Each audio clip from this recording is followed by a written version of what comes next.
Hey everybody, it's Lon Seidman, and the new Star Wars movie is coming out next month, and a lot of folks are very excited about that, myself included, with my Boba Fett mug here. And the folks from Lenovo let me borrow something that they're working on Star Wars related. This is the Jedi Challenges, and this is an augmented reality experience that comes with a really cool looking lightsaber replica here and a headset that you use with your mobile phone to have a Star Wars AR experience. And the headset is tracking itself with this holocron that you stick on the floor. We're going to take a look at how all of this works here in just a second, but I do want to let you know, in the interest of full disclosure, that this is on loan from Lenovo. So when we're done with this, it goes back to them. All the opinions you're about to hear are my own. Nobody is paying for this review, and no one has reviewed this content before I uploaded it. So let's get into it and see how this thing works. So let's take a closer look now at the hardware. This is an AR experience that centers around one app only, which is the Jedi Challenges app that's available for free once you, of course, buy the set here.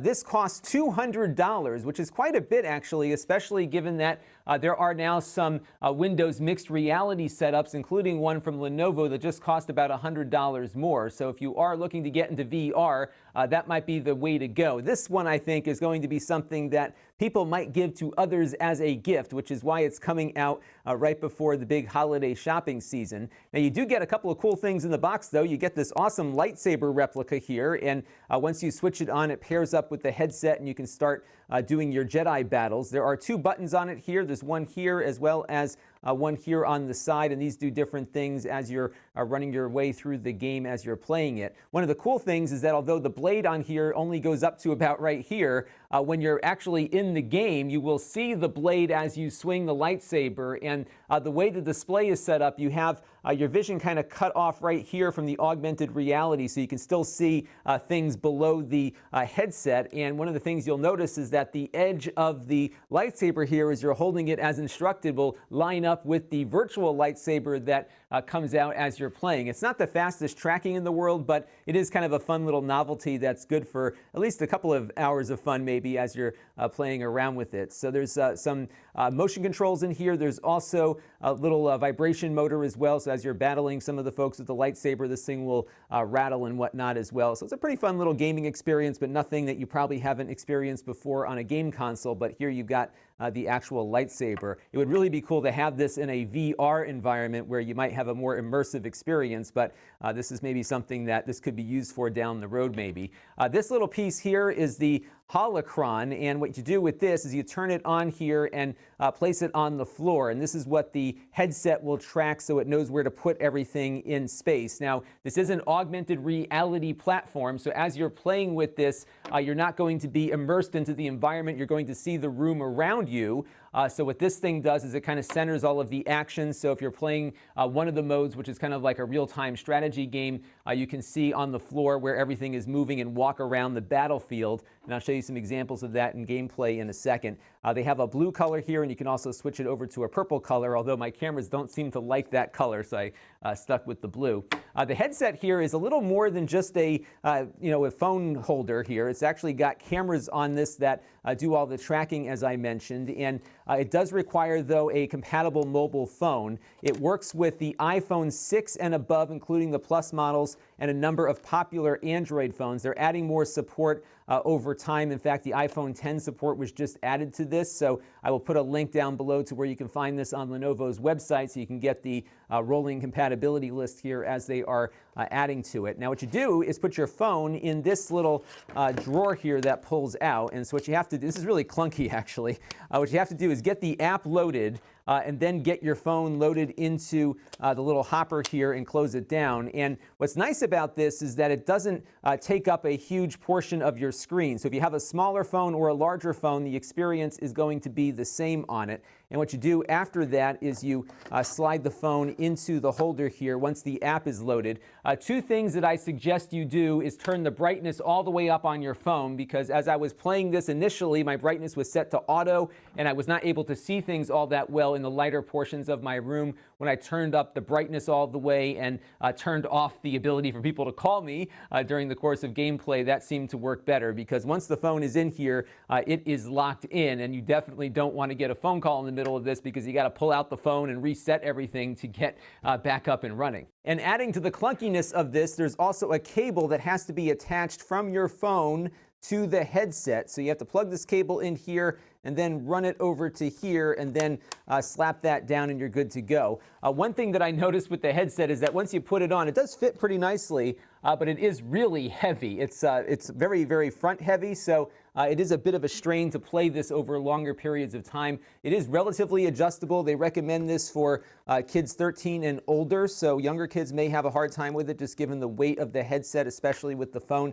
I guess depending on the phone you have in there, it might be lighter or heavier, but that was the one thing that I noticed. It was very uncomfortable to wear given the weight of it overall. But you can see in here that we can actually see right through this, because the phone will project downward onto the mirror here, so you can see your surroundings and see the images that are getting projected. So as you're having lightsaber battles, you're seeing them in the room with you. So that's the overall setup here. It's not hard to get up and running. Again, though, it's very clunky, and if you get a phone call, the whole thing's going to blow up. So you really want to put your phone on Do Not Disturb when you jump into this and then play the game. So let's take a look now at some gameplay, and I'll walk you through some of the things that I tried with it. Now, because this is an augmented reality experience, it's very difficult to capture footage for it. So what I've done here is taken some shots of me playing it and have it overlaying with some video that I mirrored from the phone as I was playing from an Apple TV, so you can get a feel for what exactly goes on here in the game. Now, you can see I'm kind of looking down towards the holocron there, because the image that I am currently interacting with is kind of projected virtually from there. There's a bunch of different planets that you have to unlock, so it takes some time to get to all the different features of the game. But I started off with this droid battling mode here, and these droids approach you, and you've got to deflect their laser beams there and then chop them up with your lightsaber.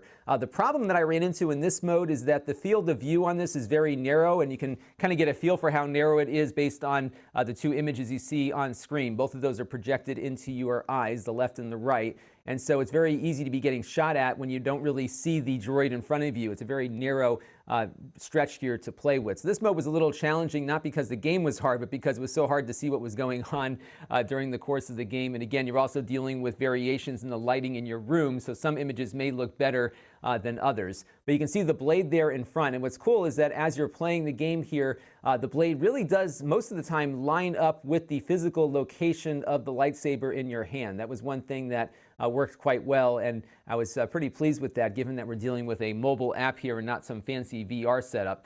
They do instruct you to push the button on the lightsaber if things get off center, which does happen from time to time, and that's one of the training messages you'll get when you go in. So that was the droid attack mode. Let's take a look at a few other ones. Now, this next mode is a real-time strategy mode where you've got little stormtroopers and battle droids running around on the floor here. Let me start playing this so you can get a feel for what this looks like. And what you got here is the demarcation line between the enemy's position and yours, and what you have to do here is use the lightsaber kind of as a mouse to select different things in game here. So what it's doing right now is kind of giving me the tutorial as to how to place units on the map. So we can place this turret here, and then we have to have it shoot the door on the little barracks here to let out the stormtroopers. And then what will happen is once I figure out how to do that, you will see the stormtroopers charge out of the door and start running towards the enemies that will be coming out. So there we go. I've got the door blasted open here, and what will happen here is you'll have these little guys running out. It's kind of fun, actually, if you've got a clear floor area. You can watch this all happening on your floor, and you can even walk around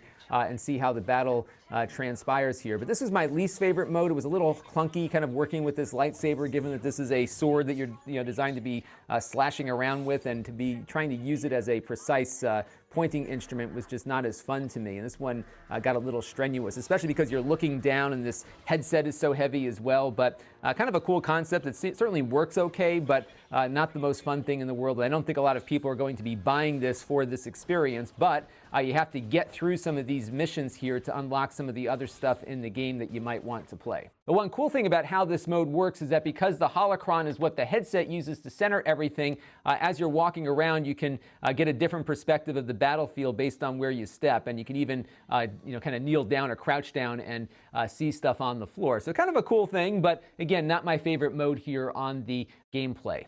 And after you suffer through all those other battle modes, you do work your way into actually using the lightsaber as it's intended. And what'll happen here is you have a little training session with your holocron instructor first. And this is where you can learn how to block different attacks that are coming in. So you can see that yellow lightsaber is what you want to line up with so that when you're getting attacked, you can block the move that is coming at you. And this, I think, works the best out of all the modes because it really doesn't require a wide field of view, and the lightsaber really responds pretty nicely. So what'll happen here after this training session is over with is that it's going to throw Darth Maul at me. Let me fast forward here a little bit and get to that portion so you can see what this looks like.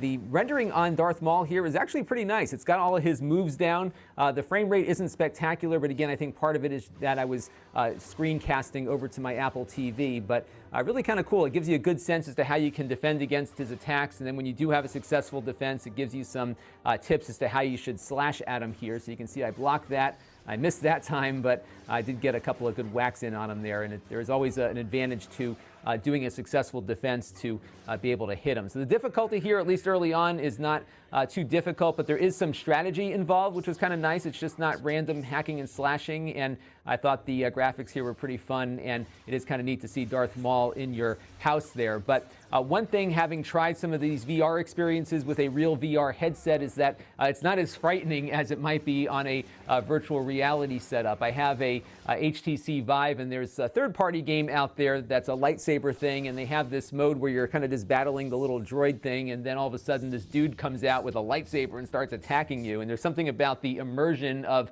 VR that makes it feel a little more frightening perhaps than it does when you're just using an augmented reality experience like this. And there's also a holochess mode that I haven't yet unlocked, but I would imagine the experience on that is going to be relatively similar to what you saw with the real-time strategy mode. You have to use the lightsaber here as a pointing device. Not the best experience, and I think they were looking for ways to bring more gameplay into this $200 product beyond just the hack and slash. But to be honest with you, the hack and slash really is the most fun, given that this controller is designed for that. My big issue with this is cost. I think this is not something that a lot of gamers are going to buy for themselves, but it might be something fun to get as a gift or something fun to give as a gift. I just don't see a lot of long-term potential with this.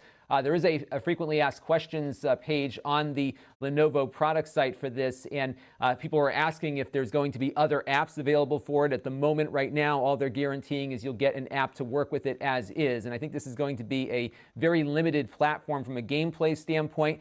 The game does have a lot of levels, a lot of characters to unlock and fight with and everything, so I think there is some depth to that, but really it's a $200 peripheral with one game that is attached to it, and I think it's something that won't have a lot of long-lasting gameplay value. So again, if you're looking to spend $200, you could probably spend another $100 or so at the moment because of all the holiday sales going on, and pick up something from Lenovo called Mixed Reality. Lenovo's got one. A bunch of other manufacturers have them as well. That's more of a virtual reality experience that will have a much broader library of software available to you, including some games that might replicate some of the experiences you're having with this. And that's one of my biggest gripes about Disney right now, is that they haven't really made use of these virtual reality platforms for Star Wars. And there are so many great opportunities to do that. And it kind of kills me that they spend a lot of development time on something like this as opposed to making a more immersive experience on some of these platforms that really could be a good place for a game such as this one. This is fun, but not $200 fun. And my advice would be on this one is maybe wait until after the holidays if you're really eager to get your hands on it. I think it'll probably come down in price. I don't see this being a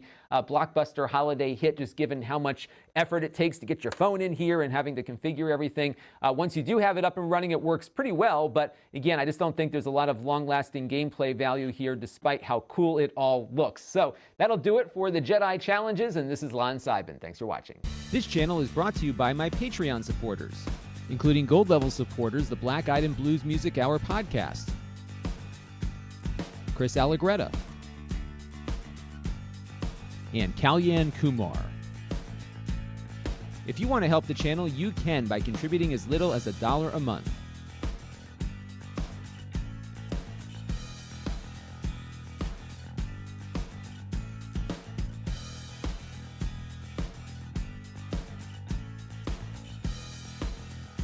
Head over to lon.tv/Patreon to learn more.